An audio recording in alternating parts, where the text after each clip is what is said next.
بسم اللہ الرحمن الرحیم۔ شروع اللہ کا نام لے کر جو نہایت مہربان رحم کرنے والا ہے۔ نبی کریم صلی اللہ علیہ وآلہ وسلم نے فرمایا، جس شخص کے کوئی بچی پیدا ہوئی اور اس نے جہالت کے طریقے پر زندہ دفن نہیں کیا اور نہ اسے حقیر جانا اور نہ لڑکوں کو اس کے مقابلے میں ترجیح دی، تو اللہ تعالیٰ ایسے شخص کو جنت میں داخل کرے گا۔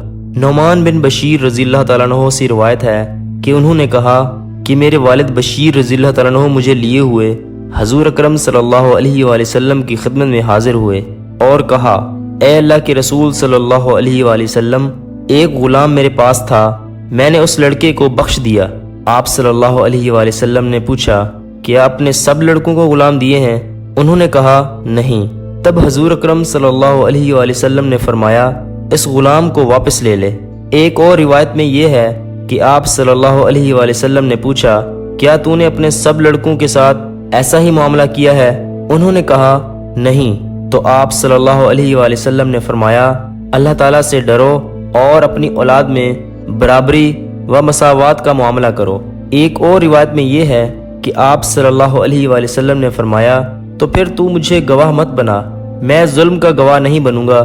ایک اور روایت میں یہ ہے کہ آپ صلی اللہ علیہ وآلہ وسلم نے فرمایا، کیا تمہیں یہ بات پسند ہے کہ سب لڑکے تمہارے ساتھ اچھا سلوک کریں؟ میرے باپ نے کہا، ہاں۔ آپ صلی اللہ علیہ وآلہ وسلم نے فرمایا، پھر ایسا مت کرو۔ اس حدیث سے معلوم ہوا کہ اولاد کے ساتھ برابری کا سلوک کرنا چاہیے، ورنہ یہ جور و ظلم ہوگا۔ نیز اگر ایسا کیا گیا تو ان کے دل آپس میں پھٹیں گے اور ان کے دلوں میں باپ کے خلاف نفرت پیدا ہوگی۔ حضرت ام سلمہ رضی اللہ تعالیٰ عنہا سے روایت ہے، انہوں نے کہا کہ میں نے نبی کریم صلی اللہ علیہ وآلہ وسلم سے پوچھا، کیا مجھے ابو سلمہ رضی اللہ تعالیٰ عنہ کے بیٹوں پر خرچ کرنے سے ثواب ملے گا؟ میں انہیں اس طرح محتاج اور در بدر مارے پھرنے کے لیے چھوڑ نہیں سکتی، وہ تو میرے بیٹے ہیں۔ آپ صلی اللہ علیہ وآلہ وسلم نے فرمایا، ہاں، جو کچھ تم ان پر خرچ کرو گی تمہیں اس کا اجر ملے گا۔ ام سلمہ رضی اللہ تعالیٰ عنہ کے پہلے شوہر کا نام ابو سلمہ رضی اللہ تعالیٰ عنہ ہے۔ ان کے انتقال کے بعد وہ حضور اکرم صلی اللہ علیہ وآلہ وسلم کے نکاح میں آ گئی تھیں، اس لیے ابو سلمہ رضی اللہ تعالیٰ عنہ سے جو ان کے بچے پیدا ہوئے تھے ان کے بارے میں انہوں نے پوچھا تھا۔ نبی کریم صلی اللہ علیہ وآلہ وسلم نے فرمایا، میں تمہیں بہترین صدقہ بتاؤں؟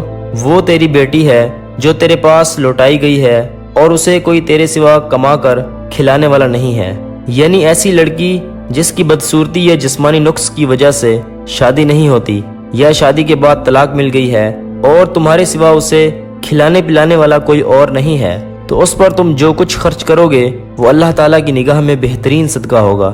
حضور اکرم صلی اللہ علیہ وآلہ وسلم نے فرمایا، میں اور جھلسے ہوئے چہرے والی عورت قیامت کے دن ان دو انگلیوں کی طرح ہوں گے۔ یزید بن زری نے یہ حدیث بیان کرتے ہوئے اپنی بیچ کی انگلی اور کلمہ شہادت کی انگلی کی طرف اشارہ کیا، یعنی وہ عورت جس کا شوہر مر گیا اور وہ خاندانی شرافت اور ذاتی حسن و جمال رکھتی ہے، لیکن اس نے اپنے مرنے والے شوہر کے بچوں کی خاطر اپنے آپ کو نکاح سے روکے رکھا یہاں تک کہ وہ جدا ہوئے یا مر گئے۔ اس حدیث کا مطلب یہ ہے کہ اگر کوئی عورت بیوہ ہو جائے اور اس کے چھوٹے چھوٹے بچے ہوں اور لوگ اس سے شادی کرنے کی طرف مائل ہوں، لیکن وہ اپنے یتیم بچوں کی پرورش کی خاطر شادی نہیں کرتی اور عزت و پاک دامنی کے ساتھ زندگی گزارتی ہے، تو ایسی عورت کو قیامت کے دن حضور اکرم صلی اللہ علیہ وآلہ وسلم کا قرب حاصل ہوگا۔ مزید اسلامی ویڈیوز کے لیے QH اسٹار اسلام کو سبسکرائب کیجیے۔ شکریہ۔